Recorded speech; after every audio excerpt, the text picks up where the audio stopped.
গাড়ি অ্যাক্সিডেন্ট হয়েছিল এই কথাই ঠিক। গাড়ির বাস্তবতা খুবই খারাপ। ড্রাইভার খুব জোরে গাড়ি চালাচ্ছিল, সময়ে পৌঁছবে সেই জন্য। হঠাৎ করে হাইওয়ে রাস্তাতে বাম দিক থেকে একটা লোক হয়তো বা খেয়াল করেনি নাকি বাম দিক থেকে ডান দিকে গেছে। যেই সময়ে গেছে 2-3 সেকেন্ডের মধ্যে গাড়ি যে তার সাথে ধাক্কা লেগেছে। গাড়ি ধাক্কা লেগে গাড়ির বড় ধরনের ক্ষতি হয়েছে। এই পর্যন্ত আল্লাহ একেবারে নিরাপদে রেখেছেন। ভাগ্যে কি আছে আমার জানা নেই, আল্লাহই ভালো জানে। আল্লাহর লাখো শুকরিয়া আদায় করি, সিজদা করে শুকরিয়া আদায় করি। আমার জন্মভূমিতে আমি আসতে পেরেছি। কালকের যা ঘটনা ছিল তাতে আসার কোনো পরিবেশ ছিল না। আমি তোমার শুকরিয়া আদায় করি। সর্বশক্তিমান তুমি, তোমাকে আমি বিশ্বাস করি। তুমি সর্বশক্তিমান, ইন্নাকা আলা কুল্লি শাইইন কাদির, তুমি সব কিছু করতে পারো, এটা আমি বিশ্বাস করি।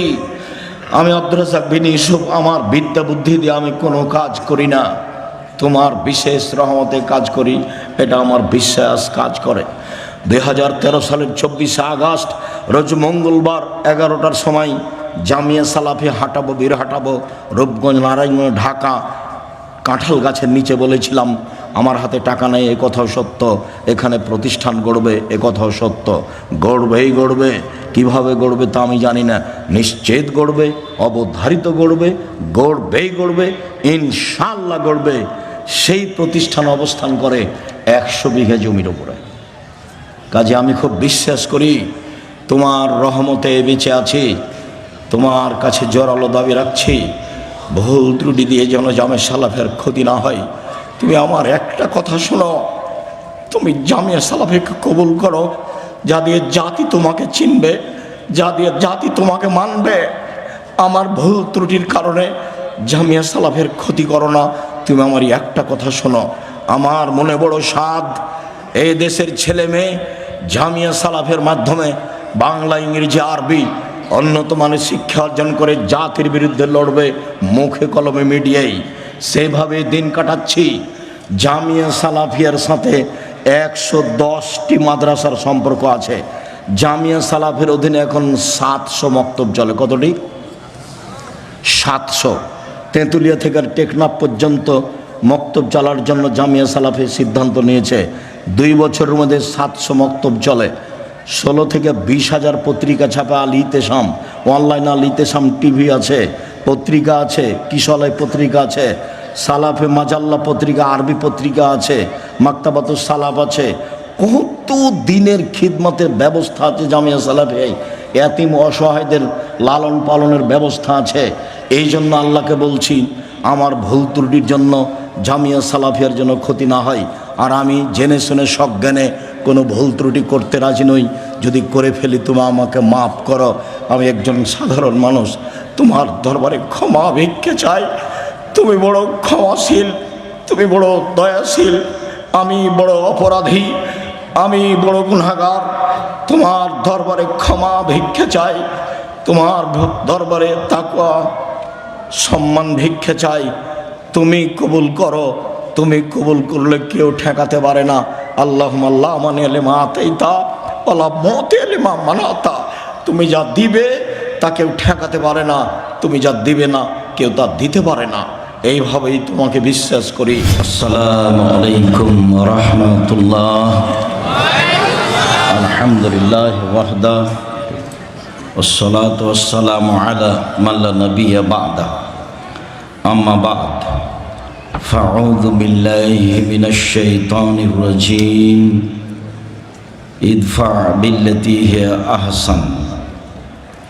আন আবি হুরায়রা রাদিয়াল্লাহু তাআলা আনহু قال قال رسول الله صلى الله عليه وسلم الرحم شحنة من الرحمن فيقول الرحمن من وصلك وصلته ومن قطعك قطعته رواه البخاري ومسلم। সম্মানিত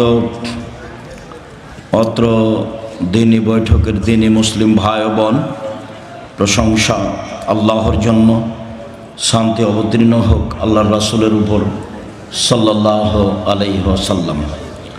আজকের দিনে বৈঠকে সংক্ষিপ্ত সময়ে বক্তব্যের বিষয় সদাচরণ, ভালো আচরণ, সদাচরণ নিয়ে এক গুরুত্বপূর্ণ সংক্ষিপ্ত তথ্যবহল বিবরণের চেষ্টা করব ইনশাআল্লাহুল আজিজ। যদিও আব্দুল্লাহ যেসব বিষয়গুলি বলছিল তা আমাদের জাতির জন্য অতীব জরুরি। আমরা হয়তোবা অনেকে বুঝতে পারি না, বা অনেকে মূল্যায়ন করি না, এমনটা হতে পারে, হয় স্বাভাবিক। তবে আমরা বুঝছিলাম যাতে কল্যাণ রয়েছে, সেটাই হচ্ছে ন্যায়পরায়ণতা, সেটাই হচ্ছে সত্যবাদিতা, সেটাই হচ্ছে সলাত, সেটাই হচ্ছে জিকির। তার একটা কথা, যে হাদিসে রাসূল সাল্লাল্লাহু আলাইহি সাল্লাম বলেছেন 7 শ্রেণীর মানুষ বিচারের মাঠে বিশেষ ছায়াতলে থাকবে। তার এক শ্রেণীর মানুষ হচ্ছে ন্যায়পরায়ণ নেতা। ন্যায়পরায়ণ নেতা হলো সবার আগে, তার মানে তাহাজ্জুদ পড়ে যে মর্যাদা পাবে তার আগে, 5 ওয়াক্ত সালাত আদায় করে যে মর্যাদা পাবে তার আগে, গোপনে দান করে যে মর্যাদা পাবে তার আগে ন্যায়পরায়ণ ব্যক্তি হলো সর্বপ্রথম। তো যারা যেখানে ন্যায়পরায়ণ তারা সব আগে। রাসূল সাল্লাল্লাহু আলাইহি সাল্লাম এক জায়গাতে বললেন 3 শ্রেণীর মানুষের সাথে আল্লাহ কথা বলবেন না বিচারের মাঠে। তার এক শ্রেণীর মানুষ হচ্ছে আল মুসবেল, টাকনুর নিচে পায়জামা প্যান্ট লুঙ্গি পরে যে, তার সাথে আল্লাহ বিচারের মাঠে কথা বলবেন না, সে যত বড়ই পরহেজগার হোক। 2 শাইখুন জানিন, বেশি বয়সে জেনা করে যে, তার সাথে আল্লাহ কথা বলবেন না, হজ করলেও নয়, তাহাজ্জুদ পড়লেও নয়। 3 মালিকুন কাযাব, মিথ্যুক দায়িত্বশীল, মিথ্যুক হেড মাওলানা, মিথ্যুক হেডমাস্টার, মিথ্যুক প্রিন্সিপাল, মিথ্যুক ভাইস চ্যান্সেলর, মিথ্যুক মেম্বার, চেয়ারম্যান, এমপি, মন্ত্রী, জেল সুপার, যারা যেখানে মিথ্যা কথায় দায়িত্ব পালন করবে তাদের সাথে আল্লাহ বিচারের মাঠে কথা বলবেন না, হজ করলেও না, তাহাজ্জুদ পড়লেও না। হাদিস বুখারী মুসলিম। যার কারণে ন্যায়পরায়ণতা বিষয়টি অতীব জরুরি মানুষের জন্য। এটাই মানুষের মূল সত্য, ন্যায়পরায়ণতা, সালাত, জিকির, যার আলোচনা আমরা গুরুত্ব সহকারে বুঝছিলাম। সম্মানিত দিনী ভাই বোন, মানুষ সবচেয়ে নিচে নেমে যায় কখন? আমি এই দেশে, এই গ্রামে, এই এলাকায় জন্মগ্রহণ করে মানুষের সাথে চলে যতটুক চলেছি, বুঝেছি, সাধারণত চলা বুঝার আমার কাছে সময় কম। ছাত্র জীবনে নাচলে পড়াশোনা করেছি, নাচল শেষ হলে মালদাতে পড়াশোনা করেছি, তারপর উত্তরপ্রদেশে পড়াশোনা করেছি। আমার মা বলতো পশ্চিমে গেলে লাঠি পাগড়ি পাওয়া যায়, বড় মাওলানা হওয়া যায়। এটাই আমার মা কি বুঝলেন? পশ্চিমে গেলে বড় মাওলানা হওয়া যায়, লাঠি পাগড়ি পাওয়া যায়। আব্দুল্লাহ বিন ফজল রাহেমাহুল্লাহ এসেছেন আমাদের দেবীনগর মাদ্রাসায় বক্তব্য দিতে। তা আমার মা আমাকে কোলে নিয়ে বলছেন এই কথা। আমার মা পরবর্তীতে নকল করেন যেভাবে, তাতে আমার মায়ের ধ্যান ধারণা ছিল এই, ফকিরকে ভিক্ষে দিলে দোয়া করার জন্য বলতেন, যেটাই তার বুঝ আসুক। খুব শক্ত ছিলেন পড়ানোর ব্যাপারে, খুব শক্ত, যা অনেক দিন বলেছি। একদিন দিন 12টা 12:30 পর্যন্ত নদীতে হেলেছি, সাঁতার দিয়েছি, আজকে যাব না নাচল সেই জন্য। তো এখন 12টার দিকে এসেছি, তা মা বলছে খেয়ে নিয়ে বের হ, আজকে যাব না। যেতেই হবে, আজকে যাব না, যেতেই হবে। বলে তাহলে ভাত খাবো না। বলে খাস না, যা। তো আমি না খেয়ে উঠে গেলাম, ব্যাগটা হাতে নিয়ে এখন বের হচ্ছি। বলে টাকা নিয়ে যা। বলে টাকা নিব না। তো নিস না, যা। তো আমি তো না খেয়ে টাকা ছাড়াই বাড়ি থেকে বের হয়ে গেলাম। মা তো আমার নরম হলো না।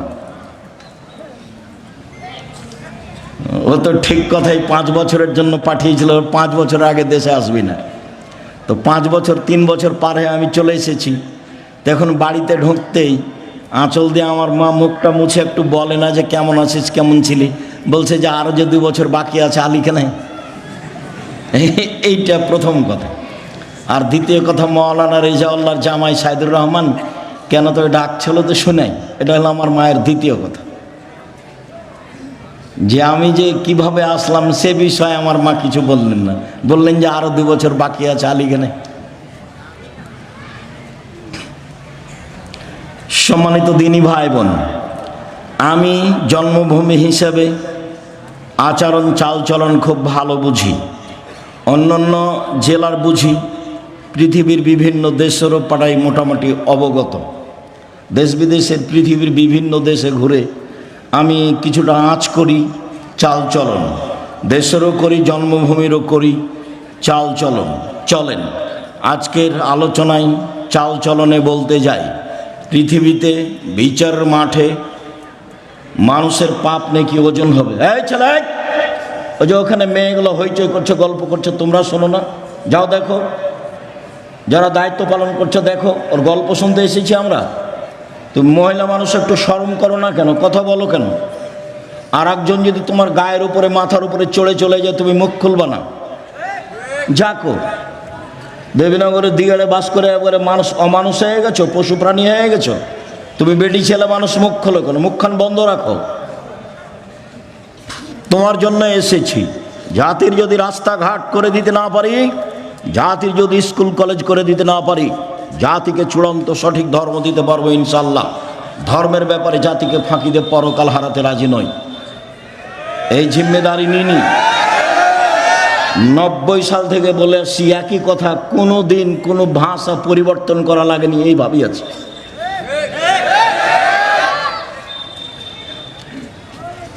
সম্মানিত দিনী ভাই বোন, আপনাকে আমি আমার চেয়ে অনেক বেশি সেবা করেন দেশের জনগণের, আপনি বড় বিদ্বান, বিদ্যা বুদ্ধি অনেক, এটা আমি মেনে নিই। ঠিক আছে, আপনি বড় বিদ্বান, মেনে নিই আমি। তবে আমি আপনাকে বলতে চাই, শরীয়তের ব্যাপারে আমি ভালো বুঝি কেন, আপনার সমান নয়, তবে আমি ভালো বুঝি কেন। আমি 97 সাল থেকে ফতোয়া লিখি, আর 16 সাল থেকে ফতোয়া বোর্ড পরিচালনা করি। আমার সাথে 12 জন বড় বড় দেশ বিদেশের বিদ্বান থাকেন। 12 জন খুব বড় বড় উচ্চ পর্যায়ের তারা শিক্ষক, যাদের বেতন 1 লক্ষ। জামিয়া সালাফে এখন 2026 সালে এসে প্রতি মাসে বেতন লাগে 45 লক্ষ। এতদিন যাবৎ বেতন লাগছিল জামিয়া সালাফে 40 লক্ষ। এই মাসে এসে আরও 5 লাখ বেশি হয়েছে, 45 লক্ষ প্রতি মাসে বেতন লাগে। বড় বড় শিক্ষক দেশ বিদেশের। দেশের সবচেয়ে বড় প্রতিষ্ঠান জামিয়া সালাফিয়া, সবচেয়ে বড়। 5000 ছেলে মেয়ে পড়াশোনা করে। 2026 সালে তার চেয়ে বেশি হতে পারে। 300 জনের বেশি শিক্ষক শিক্ষিকা আছেন। জামিয়া সালাফে রূপগঞ্জ, নারায়ণগঞ্জ, ঢাকা, ওই প্রতিষ্ঠানের জমির পরিমাণ হচ্ছে 100 বিঘা। 100 বিঘা। পূর্বাচল বাণিজ্য মেলার পাশে 100 বিঘা জমির উপরে প্রতিষ্ঠান, 100 বিঘা। যেখানে একটা মসজিদ তৈরি হচ্ছে 6 বিঘা জমির উপরে, যার একতলাতে 10,000 মানুষ সালাত আদায় করতে পারবে। যেটা আমাদের বাড়ির পাশে রাজশাহীতে, এটা 50 বিঘা জমির উপরে ছেলেদেরটা, আর মেয়েদের যেটা তৈরি হচ্ছে সেটা 70 বিঘা জমির উপরে, 33 শতকের বিঘায়। যেটা দিনাজপুরে সেটা প্রায় 20 বিঘা জমির উপরে। যেটা বরিশালে সেই জমির উপরে প্রতিষ্ঠান হয়নি, ভাড়া চলে। চট্টগ্রামে শহরের বাহিরে আছে প্রায় 12-15 বিঘা। চট্টগ্রাম শহরে আছে 2টা। বাংলাদেশের প্রায় জেলায় জামিয়া সালাফিয়া আছে।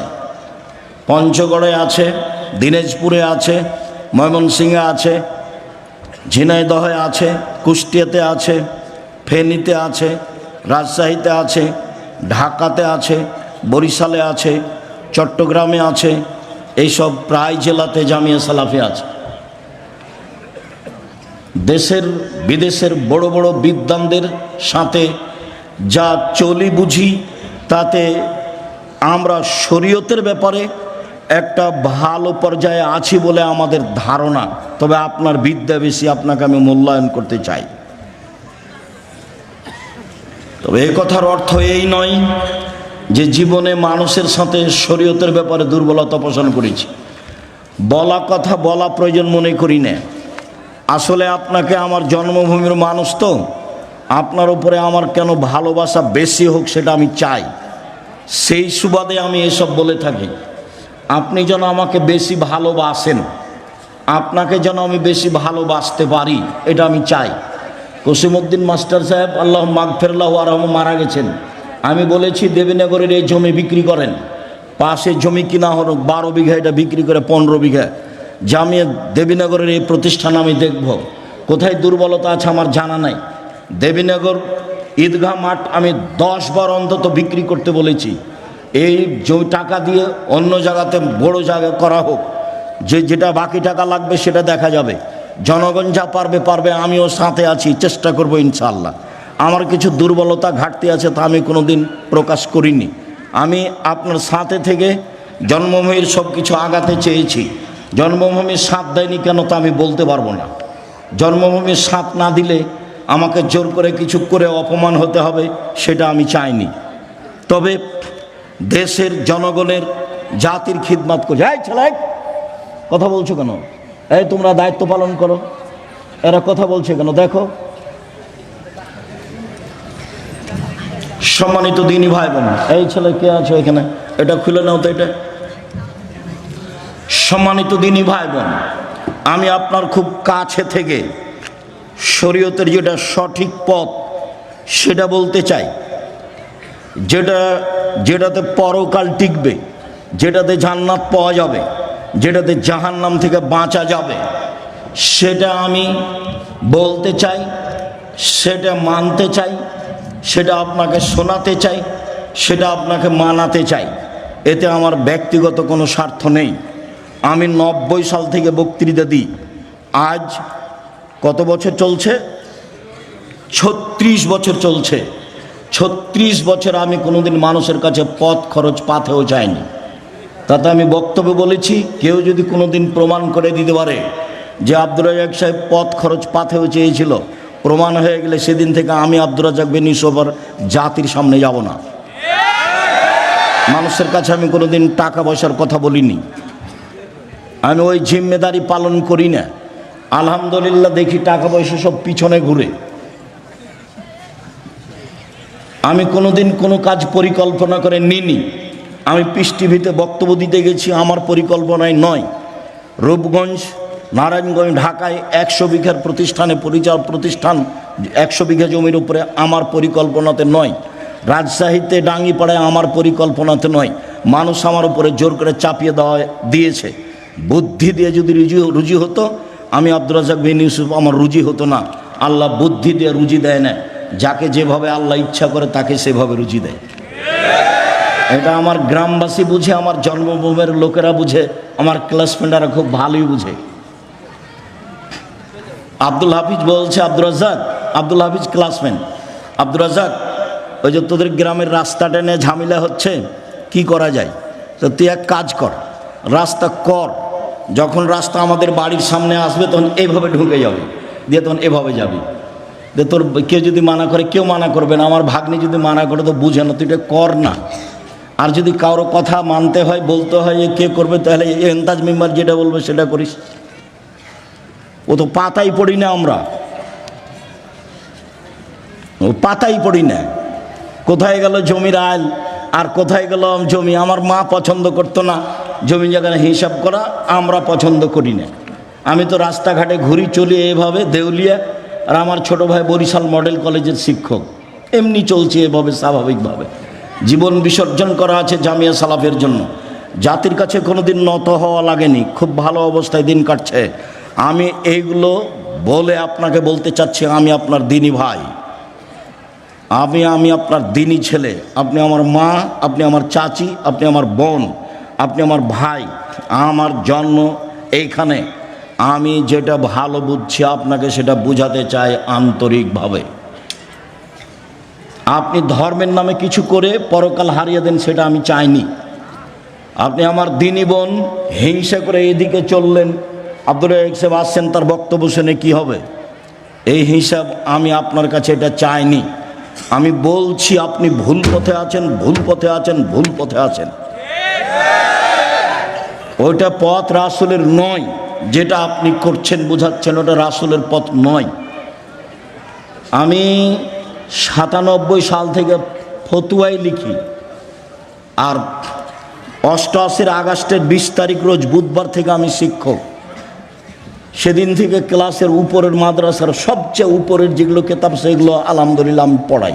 আমার কাছে বিদ্যা তেমন নেই, ভাঙাচোরা, যেভাবে আছি এভাবে সব জায়গায় যেতে যাই, দেশ বিশে এভাবেই যাই।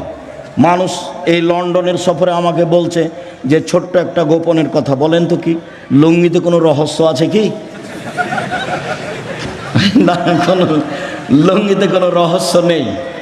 তা আপনি লন্ডনে এসেছেন লুঙ্গি পরে, বিমান থেকে নামছেন লুঙ্গি পরে ঘুরছেন, এটা কেমনে মানাই? এটাতে কোনো রহস্য আছে বলে? কোনো রহস্য না, আমাকে ভালো লাগে। কোনো পোশাক দিয়ে, কোনো কলা কৌশল দিয়ে আমি সম্মান কিনতে চাইনি। খুব বিশ্বাস কাজ করে, সম্মান উপরে আছে। বিশ্বাস করেন বুদ্ধি দিয়ে যদি রুজি হতো, আমি আব্দুর রাজ্জাক বিন ইউসুফ তারে রুজি পেতাম না। রুজি বুদ্ধি দিয়ে হয় না, উপরে যেভাবে ফয়সালা করে রেখেছে সেভাবে রুজি হয়, এটা আমি বিশ্বাস করি। কৌশল দিয়ে রাজশাহী ডাঙ্গিপাড়ায় 50 বিঘা জমির উপরে প্রতিষ্ঠান হতে পারে না।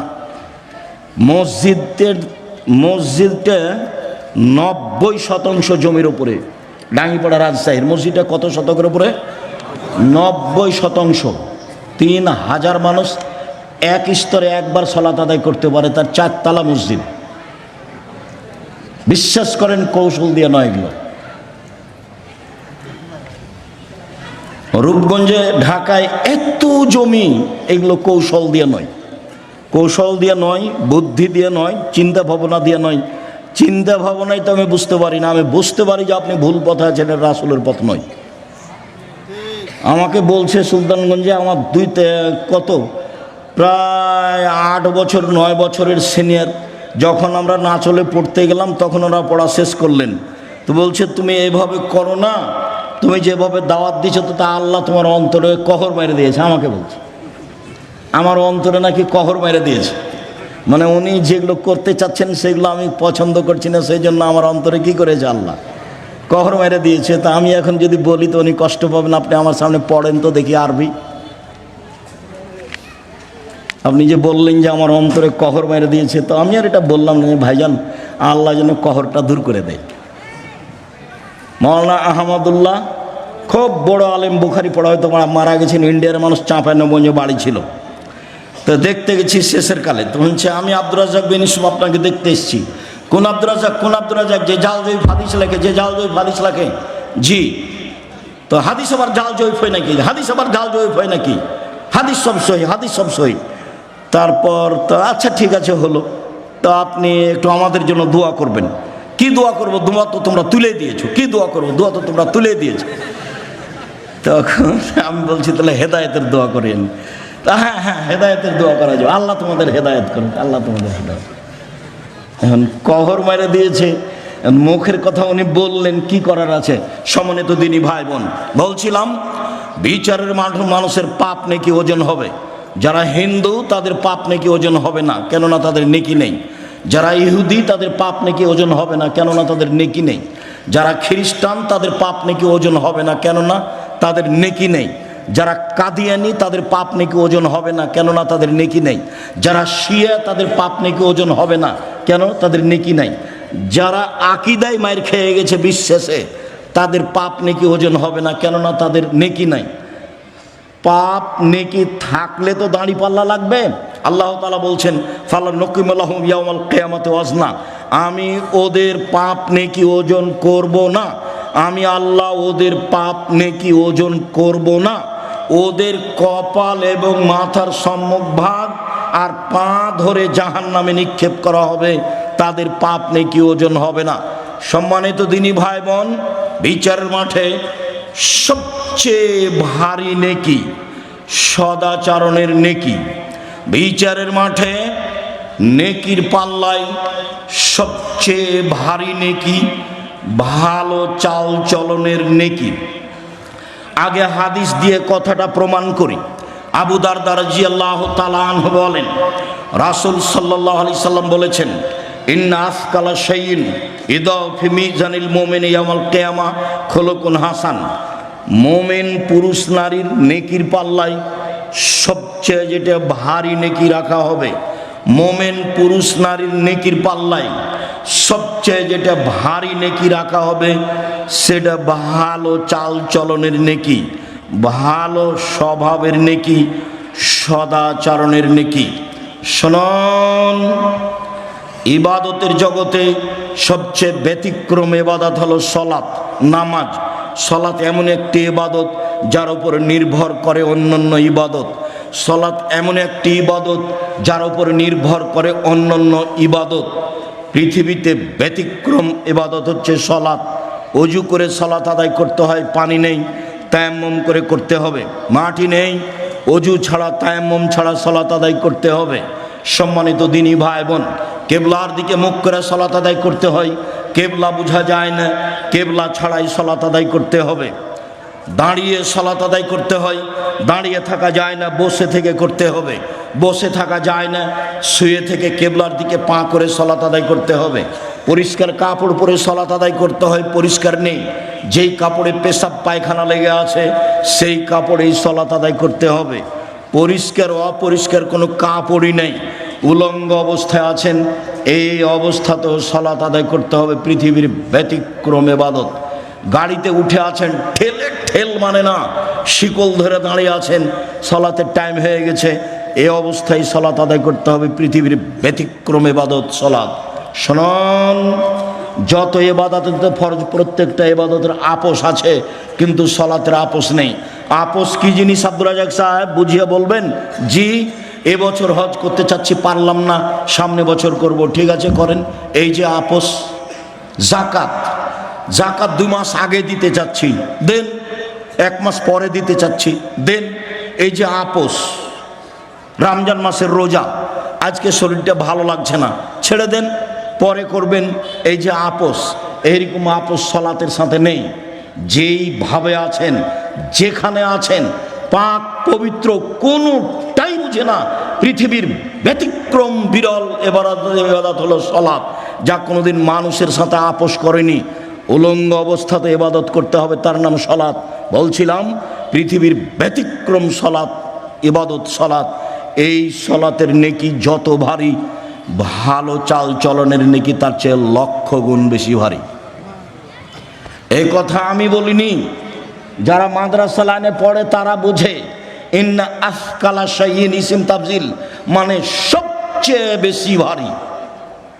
দুনিয়াতে আর একটা নেকি আছে, তাতে বেশি, পাল্লাতে নেকি বেশি হয়, তা হচ্ছে সুবহানাল্লাহি ওয়া বিহামদিহি সুবহানাল্লাহিল আযীম, যার সংখ্যা নেই, যে যা পারে। এতে দাড়ি পাল্লায় নেকি ভারী হবে, এই কথা আল্লাহ রাসূল বলেছেন। তবে সবচেয়ে ভারী নেকি বলেননি। ইবাদতের জগতে সবচেয়ে দামি ইবাদত সিয়াম, ব্যতিক্রম ইবাদত সিয়াম। বৃহস্পতিবার, সোমবার মানুষের সিয়াম থাকা উচিত। এই 2 দিনে মানুষের পাপ নাকি আল্লাহর কাছে পেশ করা হয়। ইবাদতের জগতে সবচেয়ে দামি ইবাদত হলো সিয়াম। রোজা, সিয়ামের নেকি যত ভারী, সদাচরণের নেকি তার চেয়ে 1000 গুণ বেশি ভারী। শুনুন, হজ করলে, কবুল হলে লোকটা হয়ে যায় সেই দিনের মতো যেই দিন তার মা তাকে জন্ম দিয়েছে। হজ করলে, কবুল হলে লোকটা হয়ে যায় সেই দিনের মতো যেদিন তার মা তাকে জন্ম দিয়েছে, নিষ্পাপ হয়ে যায়। এই হজের নেকি যত ভারী, সদাচরণের নেকি তার চেয়ে 1,00,000 গুণ বেশি ভারী। কি দিয়ে বুঝায় আপনাকে সদাচরণ কাকে বলে? সদাচরণ ভালো কথা, ভালো কর্ম। ভালো কথা, ভালো কর্মের নাম হলো সদাচরণ। একটু বাস্তব দেখাই। আমি এই অটোতে এখানে উঠে বসে আছি, আপনি গাড়িতে উঠতেই লোকটা টান দিয়েছে, তখন আপনি আমার মুখের উপরে এসে পড়ে গেছেন। ও বুঝতে পারেনি, আপনি আমার মুখের উপর এসে পড়ে গেছেন। তখন আমি বলছি বসেন বসেন, কোনো সমস্যা নেই, বসেন বসেন। আর আরেকটা লোক অটোতে বসে আছে, আপনি গিয়ে অটোতে উঠেছেন, উঠতে বসতে না বসতে লোকটা টান দিয়েছে, তেমনি আপনি তার মুখের উপরে পড়ে গেছেন। তখন বসে থাকা লোকটা বলছে চোখ নাই কপালে, কপালে চোখ নাই, হিসাব করে বসতে পারেন না, হিসাব করে উঠতে পারেন না। আগেরটা আচরণ পরেরটা আচরণ, বলেন তো কোনটা ভালো আচরণ? তাহলে বুঝি সবাই ভালো আচরণ কাকে বলে। মানুষের বদনাম করে ক্ষমতা দেখে গিবাত করে ভালো আচরণ টিকে না। জোর করে জমি দখল করে সারা জীবনটা আমি আইল মাপতে দেখেছি। ধান বপন করা হয়েছে মেপে, কাটার সময়তে মাপা, কত গন্ডগোল। আবার যখন আইল দিচ্ছে, ফাঁড়ি দিচ্ছে ধানের, তখন ওই ফাঁড়ি দেওয়ার সময়তে যে একবারে মাঝামাঝিতে যে থোপটা পড়েছে ওটা নিজের দিকে করে নিয়েছে। আচ্ছা, মাঝামাঝিতে যে থোপটা পড়েছিল নিজের দিকে করে নিয়েছেন, সেটা তো আপনার নয়, সেটা কি হবে? তখনই কি আপনার ভিতরে সদাচরণ আছে? জি না, সদাচরণ নেই। সদাচরণ কাকে বলে? সদাচরণ কি জিনিস? সম্মানিত দিনী ভাই বোন, যারা যেখানে আছেন কাজকর্ম বন্ধ করে, দোকানপাট বন্ধ করে, ক্রয় বিক্রয় বন্ধ করে গুরুত্বপূর্ণ আলোচনা শোনার জন্য আন্তরিকভাবে অনুরোধ জানাচ্ছি। যারা বাড়িতে বসে আছেন তারা অন্যায় অপরাধ করেছেন। আর যাদের ভিতরটা একটু দুর্বলতা, কেমন কেমন লাগে, হিংসা হিংসা ভাব, ওই হিংসা করে কোনো লাভ নাই, সরিষা সমপরিমাণ লাভ নাই। আমার জীবনে দুটা ত্যাগ, এই ছেলে শুনে রাখো, আমার জীবন দুটা ত্যাগ, জীবন বাজি রেখে চেষ্টা চালাচ্ছি। আমি মানুষের জীবনে কোনোদিন বদনাম করব না, যা হবে হবে। ও যদি আমাকে ধুয়ে ছেড়ে দেয়, আমি তার ব্যাপারে কোনো কথা বলবো না, এটা আমার ত্যাগ। দ্বিতীয় ত্যাগ হচ্ছে আমি প্রতিশোধ নিব না, আমি প্রতিশোধ নিতে চাই না।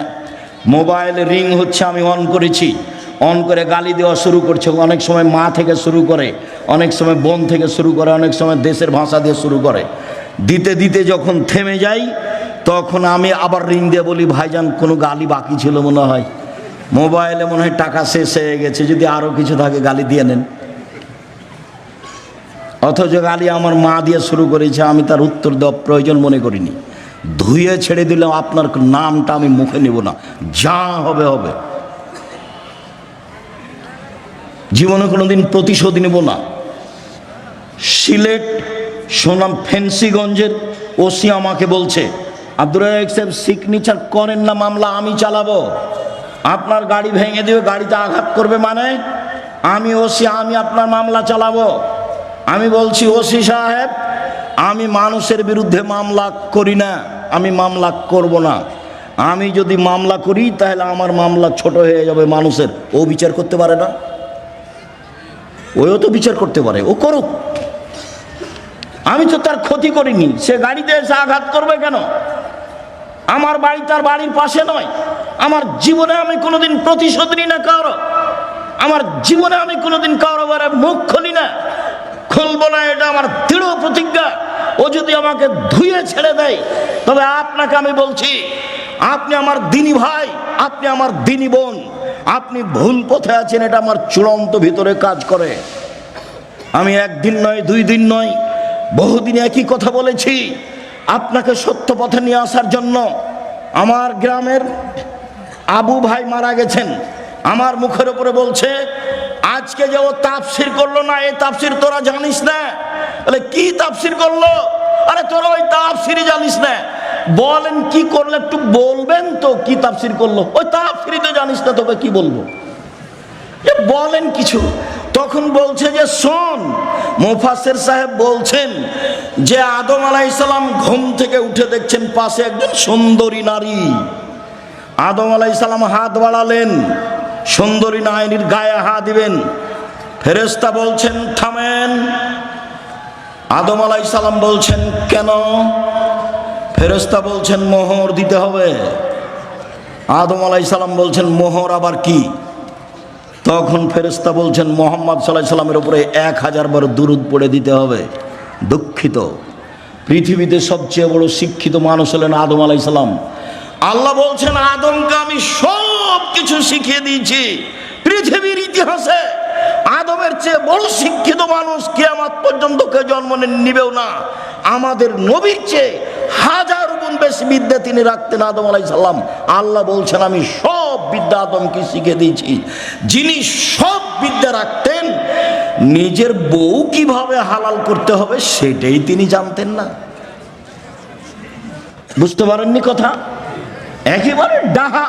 আমি আমার চাচাতো ভাইয়ের মুখের উপরে বললাম, শোনেন, মুফাসসিরকে 80 160 লাঠি পিটাতে হবে। সাধারণ মানুষ মিথ্যা কথা বললে অপবাদ লাগালে তার জন্য 80 লাঠি, আর নবীর উপরে অপবাদ লাগালে তার জন্য 80 160 লাঠি পিটাতে হবে। তুমি আমার ভাই, তুমি আমার ভাতিজা, তুমি এ দেশের ছেলে, তুমি চোখ দেখিয়ে ভিতরে হিংসে রেখে উল্টা মুখে চলে সফল হতে পারবে না। তুমি মনে রেখো, আমি আব্দুর রাজ্জাক বিন ইউসুফ, তোমার গ্রামের মানুষ আমি বলছি।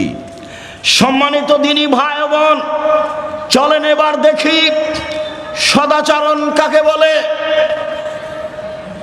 একজন সাহাবী বলেন, সাহাবীগণ আল্লাহর নবীকে জিজ্ঞাসা করলেন, আল্লাহর নবী, মা খায়রু মাতিল ইনসান, মানুষকে যে আল্লাহ নিয়ামত দিয়েছেন তার সবচেয়ে উত্তম কোনটি?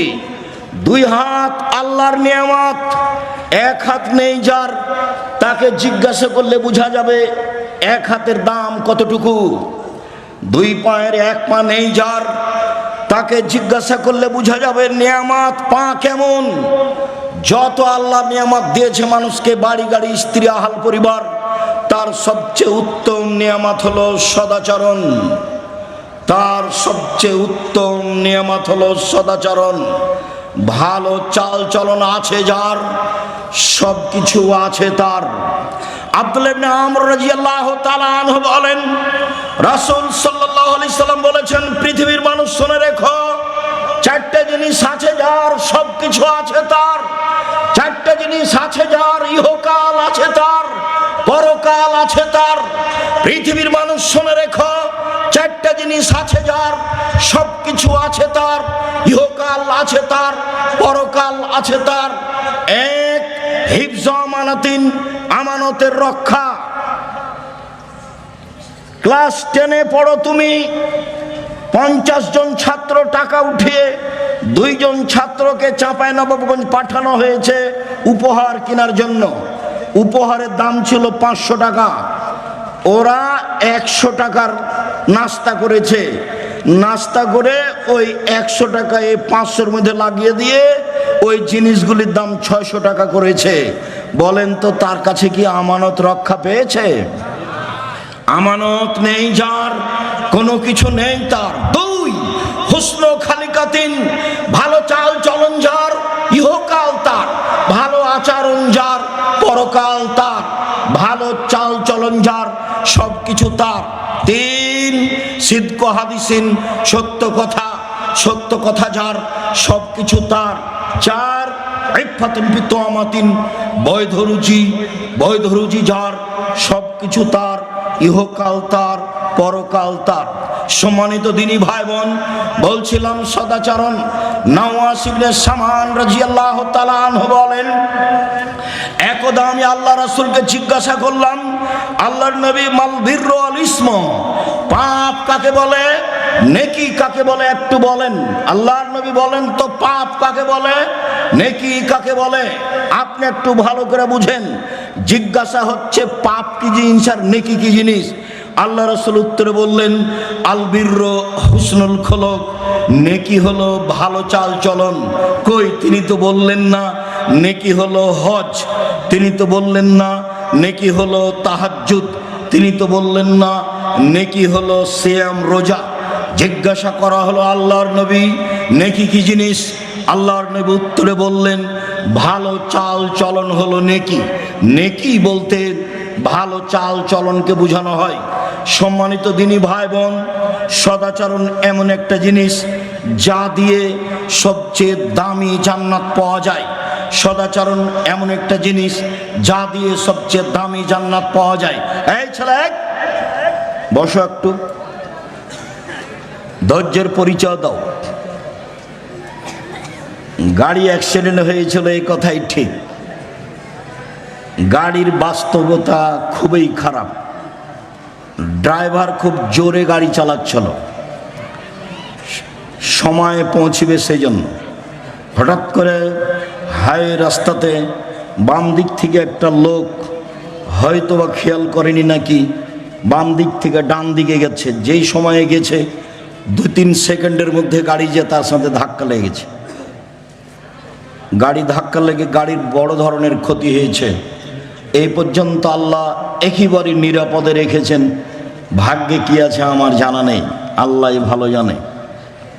আল্লাহর লাখো শুকরিয়া আদায় করি, সিজদা করে শুকরিয়া আদায় করি। আমার জন্মভূমিতে আমি আসতে পেরেছি। কালকের যা ঘটনা ছিল তাতে আসার কোনো পরিবেশ ছিল না। আমি তোমার শুকরিয়া আদায় করি। সর্বশক্তিমান তুমি, তোমাকে আমি বিশ্বাস করি। তুমি সর্বশক্তিমান, ইন্নাকা আলা কুল্লি শাইইন কাদির, তুমি সব কিছু করতে পারো, এটা আমি বিশ্বাস করি। আমি আব্দুর রাজ্জাক বিন ইউসুফ আমার বিদ্যা বুদ্ধি দিয়ে আমি কোনো কাজ করি না, তোমার বিশেষ রহমতে কাজ করি, এটা আমার বিশ্বাস কাজ করে। 2013 সালের 24 আগস্ট রোজ মঙ্গলবার 11টার সময় জামিয়া সালাফি হাঁটাবো, বীর হাঁটাবো, রূপগঞ্জ, নারায়ণগঞ্জ, ঢাকা। কাঁঠাল গাছের নিচে বলেছিলাম আমার হাতে টাকা নেই, এ কথাও সত্য। এখানে প্রতিষ্ঠান গড়বে, এ কথাও সত্য। গড়বেই গড়বে, কিভাবে গড়বে তা আমি জানি না, নিশ্চিত গড়বে, অবধারিত গড়বে, গড়বেই গড়বে, ইনশাআল্লাহ গড়বে। সেই প্রতিষ্ঠান অবস্থান করে 100 বিঘা জমির উপরে। কাজে আমি খুব বিশ্বাস করি তোমার রহমতে বেঁচে আছি, তোমার কাছে জোরালো দাবি রাখছি, ভুল ত্রুটি দিয়ে যেন জামে সালাফের ক্ষতি না হয়। তুমি আমার একটা কথা শোনো, তুমি জামিয়া সালাফিকে কবুল করো, যা দিয়ে জাতি তোমাকে চিনবে, যা দিয়ে জাতি তোমাকে মানবে। আমার ভুল ত্রুটির কারণে জামিয়া সালাফের ক্ষতি করো না। তুমি আমার একটা কথা শোনো, আমার মনে বড় সাধ, এই দেশের ছেলে মেয়ে জামিয়া সালাফের মাধ্যমে বাংলা, ইংরেজি, আরবি উন্নত মানের শিক্ষা অর্জন করে জাতির বিরুদ্ধে লড়বে, মুখে কলমে মিডিয়ায়। সেভাবে দিন কাটাচ্ছি। জামিয়া সালাফিয়ার সাথে 110টি মাদ্রাসার সম্পর্ক আছে। জামিয়া সালাফের অধীনে এখন 700 মক্তব চলে। কতটি? 700। তেঁতুলিয়া থেকে টেকনাফ পর্যন্ত মক্তব চালার জন্য জামিয়া সালাফের সিদ্ধান্ত নিয়েছে। 2 বছরের মধ্যে 700 মক্তব চলে। 16 থেকে 20 হাজার পত্রিকা ছাপা। আল ইতেসাম অনলাইন, আল ইতেসাম টিভি আছে, পত্রিকা আছে, কিশলয় পত্রিকা আছে, সালাফে মাজাল্লা পত্রিকা, আরবি পত্রিকা আছে, মাকতাবাতুস সালাফ আছে। কত দিনের খিদমতের ব্যবস্থা আছে জামিয়া সালাফে। এতিম অসহায়দের লালন পালনের ব্যবস্থা আছে। এই জন্য আল্লাহকে বলছি আমার ভুল ত্রুটির জন্য জামিয়া সালাফিয়ার জন্য ক্ষতি না হয়। আর আমি জেনে শুনে সজ্ঞানে কোনো ভুল ত্রুটি করতে রাজি নই। যদি করে ফেলি তুমি আমাকে মাফ করো, আমি একজন সাধারণ মানুষ, তোমার দরবারে ক্ষমা ভিক্ষে চাই। তুমি বড় ক্ষমাশীল, তুমি বড় দয়াশীল, আমি বড় অপরাধী, আমি বড় গুনাহগার। তোমার দরবারে ক্ষমা ভিক্ষে চাই, তোমার দরবারে তাকওয়া সম্মান ভিক্ষে চাই। তুমি কবুল করো, তুমি কবুল করলে কেউ ঠেকাতে পারে না। আল্লাহুম্মা লা মানি'a লিমা আতাইতা ওয়ালা মু'তি'a লিমা মানাতা। তুমি যা দিবে তা কেউ ঠেকাতে পারে না, তুমি যা দিবে না কেউ তা দিতে পারে না। এইভাবেই তোমাকে বিশ্বাস করি। তোমার নবী মুহাম্মদ সাল্লাল্লাহু আলাইহি সাল্লাম যেভাবে বলেছেন, সম্মানিত দিনী ভাই বোন, সদাচরণে সবচেয়ে দামি জান্নাত পাওয়া যায়। আবু মুসা আশআরী রাদিয়াল্লাহু তাআলা আনহু বলেন, একদা আল্লাহর নবী বললেন, ইন্না ফিল জান্নাতি লা গোরাব, জান্নাতে কতগুলি ঘর রয়েছে, এত উন্নত মানের ঘর যার বাহির থেকে ভিতর দেখা যায়, ভিতর থেকে বাহির দেখা যায়, খালি টপ টপ টপ টপ করছে, ঝকঝক ঝকঝক করছে, খুব উন্নত মানের পদার্থ দিয়ে তৈরি। সাহাবীগণ বলছেন, আল্লাহর নবী, লেমান হাজেহি, এত দামি ঘর কে পাবে? আল্লাহ রাসূল বললেন, লেমান আলানাল কালামা, যার চালচলন ভালো, যার স্বভাব ভালো, সেই এই জান্নাত পাবে। হাদিস বুখারী মুসলিম। কি দিয়ে আপনাকে আমি বুঝাই সম্মানিত দিনী ভাই বোন, সদাচরণ যার, সবচেয়ে দামি জান্নাত তার। আরও আপনাকে বলি, ভালো চালচলন দিয়ে জান্নাতুল ফেরদাউস পাওয়া যায়। দুনিয়াতে এমন কোনো আমল নেই যে আমল দিয়ে সরাসরি জান্নাতুল ফেরদাউস পাওয়া যাবে। 8টি জান্নাতের 8টি দরজার সবচেয়ে দামি জান্নাত, সবচেয়ে দামি দরজা হচ্ছে জান্নাতুল ফেরদাউসের। রাসূল সাল্লাল্লাহু আলাইহি সাল্লাম একদা বলছেন, পৃথিবীর মানুষ শুনে রেখো, আনা যাইবুন বিবাইতিন লিমান তারাকাল মিরাহা ওয়া ইন কানা মুহিক্কান। কেউ যদি তর্ক ছেড়ে দেয় সত্য হলেও, এই টিস্যুটা দিয়ে তো, কেউ যদি তর্ক ছেড়ে দেয় সত্য হলেও, হ্যাঁ আব্দুর রাজ্জাক সাহেব এটা বলেছেন, আরে না এটা বলেছেন, আরে না এটা বলেছেন, তখন যদি আপনি বলতে পারেন আসসালামু আলাইকুম আমি গেলাম, আমি আপনার সাথে তর্ক করতে রাজি নই। মুহাম্মদ সাল্লাল্লাহু আলাইহি সাল্লাম বলেন, যে ব্যক্তি সত্য হলেও তর্ক ছেড়ে দিবে, আমি মুহাম্মদ সাল্লাল্লাহু আলাইহি সাল্লাম তাকে একটা জান্নাতে ঘর নিয়ে দিব। তিনি বলেন, পৃথিবীর মানুষ শুনে রেখো, অবে বাইতিন রাবাজিল জান্নাহ লেমান তারাকাল কিযবা ওয়া ইন কানা মাজেহা। মজাক করে হলেও যদি কেউ মিথ্যে না বলে, মজাক করে হলেও যদি কেউ মিথ্যে না বলে, আমি মুহাম্মদ সাল্লাল্লাহু আলাইহি সাল্লাম তাকে জান্নাতে একটা ঘর নিয়ে দিব। তিনি বললেন, পৃথিবীর মানুষ শুনে রেখো, ওয়া আলাল জান্নাহ লিমান হাসানা খুলুকাহু। যে তার চাল চলনকে ভালো করলো, যার স্বভাব ভালো, যার সদাচরণ রয়েছে, আমি মুহাম্মদ সাল্লাল্লাহু আলাইহি সাল্লাম তাকে জান্নাতুল ফেরদাউস নিয়ে দিব। সম্মানিত দিনী ভাই বোন, জান্নাতুল ফেরদাউস পাওয়া যাবে এমন কোনো আমল দুনিয়াতে নেই। তা সালাত হোক, তা হজ হোক, তা যাকাত হোক, তা তাহাজ্জুদ হোক, তা তাসবিহ তাহলিল জিকির আজকার হোক, এমন কোনো ইবাদত নেই যার বিনিময়ে সরাসরি জান্নাতুল ফেরদাউস পাওয়া যেতে পারে। একটাই ইবাদত, তা হচ্ছে সদাচরণ। সদাচরণ দিয়ে আপনি জান্নাতুল ফেরদাউস পাবেন। আবু হুরায়রা রাদিয়াল্লাহু তাআলা আনহু বলেন, রাসূল সাল্লাল্লাহু আলাইহি সাল্লাম বলেছেন, পৃথিবীর মানুষ শুনে রেখো, জান্নাতুল ফেরদাউস সদাচরণ দিয়ে বড় বড় দুইটি নেকি একসাথে হয়। পৃথিবীর মানুষ শুনে রেখো, সদাচরণ দিয়ে বড় বড় দুইটি নেকি একসাথে হয়। এক, নিয়মিত তাহাজ্জুদ পড়লে যত নেকি হয়, সদাচরণ দিয়ে তত নেকি হয়। দুই, নিয়মিত নফল সিয়াম রোজা থেকে যত নেকি হয়, সদাচরণ দিয়ে তত নেকি হয়। প্রত্যেক দিন নিয়মিত রাতে তাহাজ্জুদ পড়েন, এই তাহাজ্জুদ দিয়ে যত নেকি, ভালো চাল চলনে তত নেকি। দুই, বৃহস্পতিবার সোমবার সিয়াম থাকেন, প্রতি মাসে 3 দিন রোজা থাকেন, মুহররমের 2 দিন রোজা থাকেন, আরাফার 1 দিন রোজা থাকেন, শাওয়ালের 7 দিন 6 দিন রোজা থাকেন, যুলহিজ্জার 9 দিন রোজা থাকেন, প্রতি মাসে 3 দিন রোজা থাকেন। এত রোজা থেকে যত নেকি হয়, সদাচরণে তত নেকি হয়। একসাথে দুইটি আমলের নেকি সদাচরণে হয়। দুই, রাসূল সাল্লাল্লাহু আলাইহি সাল্লাম বলেন, সদাচরণ দিয়ে একসাথে 3টি আমলের নেকি হয়। এক, আল্লাহর পথে জিহাদ করে যত নেকি হয়। দুই, তাহাজ্জুদ পড়ে যত নেকি হয়। তিন, নিয়মিত সিয়াম থেকে যত নেকি হয়। 3টে আমলে যত নেকি হয়, সদাচরণে তত নেকি হয়। কি দিয়ে বুঝায় আপনাকে আমি সদাচরণ কাকে বলে?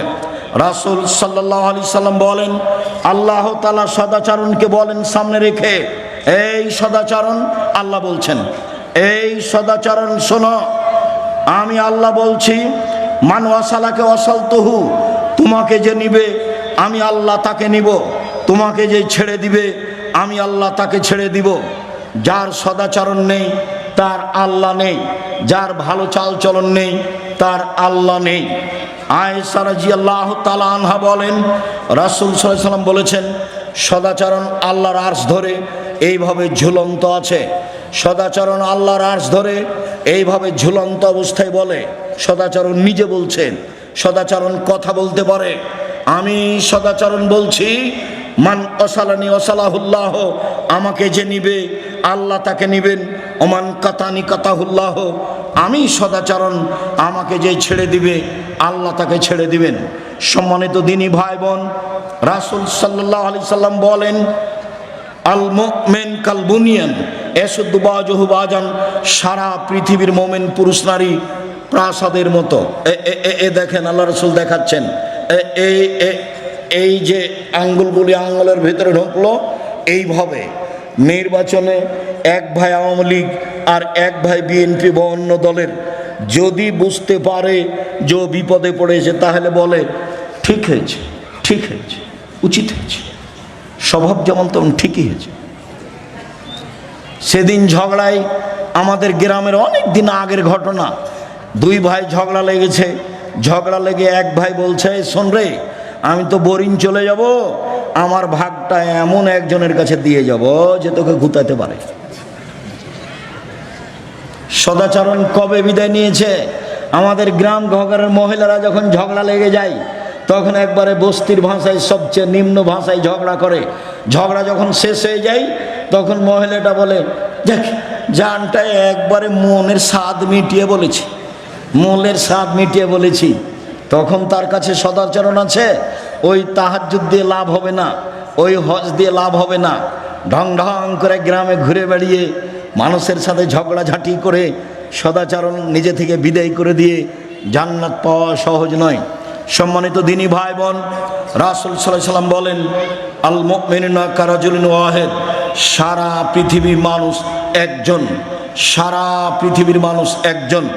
ইনিস্তাকারা আসহু ইস্তাকা কুল্লহু, মাথায় ব্যথা হলে সম্পূর্ণ শরীরে ব্যথা বুঝতে পারে, চোখে ব্যথা হলে সম্পূর্ণ শরীরে ব্যথা বুঝতে পারে। আমি বিপদে পড়েছি, আপনিও বিপদে পড়বেন, আমার পাশে এসে বলবেন কি হয়েছে, ডাক্তার লাগবে, অ্যাম্বুলেন্স লাগবে, অটো নিয়ে আসবো, এরই নাম হলো সদাচরণ। আপনি যদি বলেন ঠিক হয়েছে, আবার যদি খুশি হয়ে গরু জবাই করেন তাহলে তো আরও উল্টা কথা হয়ে গেল। আমার চোখের সামনে একজন পরাজয় হয়েছে, তার একজন গরু জবাই করলে এটা আমার চোখের সামনের ঘটনা। কবে সদাচরণ বিদায় নিয়েছে? দলীয় দাপটে ক্ষমতা দেখিয়ে জুলুমবাজি করে, অন্যায় অবিরাজ করে, লুটতরাজ করে, রাহাজানি করে, মানুষকে অপমান করে, মানুষকে জেল হাজতে দিয়ে তাহাজ্জুদ পড়ে কোনো লাভ নেই। সম্মানিত দিনী ভাই বোন, আলোচনা লম্বা ছিল, আজকের জন্য এই পর্যন্ত বলে বলছি, সম্মানিত দিনী ভাই বোন, আপনি দাপট দেখিয়ে মানুষকে অপমান করে, মানুষকে খাটো করে তাহাজ্জুদ পড়ে জান্নাত কিনার হিসাব করিয়েন না। এই ছেলে শোনো, তোমাকে বলছি, আজকে সিদ্ধান্ত নাও, কোনোদিন প্রতিশোধ নেব না কারো, যা হবে হবে। কোনোদিন কারো বদনাম করবো না, যা হবে হবে। একটু সিদ্ধান্ত নেও না। আমাকে জিজ্ঞাসা করো, আমি তো বেঁচে আছি, বিশ্বাস করো আমি কোনোদিন কারো ব্যাপারে কোনো কথা বলি না। আমি তো বেঁচে আছি, কোনো সমস্যা আমি বুঝতে পারি না, বরং মনে হচ্ছে যে খুব ভালো পথে আছি এবং ভালো অবস্থায় আছি। সম্মানিত দিনী ভাই বোন, সকল দিনী ভাই বোনকে সদাচরণের উপরে বিস্তারিত আলোচনা টিভি থেকে, ইউটিউব থেকে নিয়ে দেখার জন্য অনুরোধ জানিয়ে যেসব বই পুস্তকগুলি আমাদের আছে সেগুলি সংগ্রহ করার অনুরোধ জানাচ্ছি। বিশেষভাবে উপদেশ বই, বিশেষভাবে আব্দুল্লাহর এই বই যেটা বলে গেল আল্লাহর পথে যাত্রা, সকল দিনী ভাই বোনকে আমি আমাদের আলোচনাগুলি মেনে যেটা সত্য সেটাকে মূল্যায়ন করার অনুরোধ জানিয়ে, আন্তরিকভাবে অনুরোধ জানিয়ে সকলের জন্য দোয়া কামনা করি।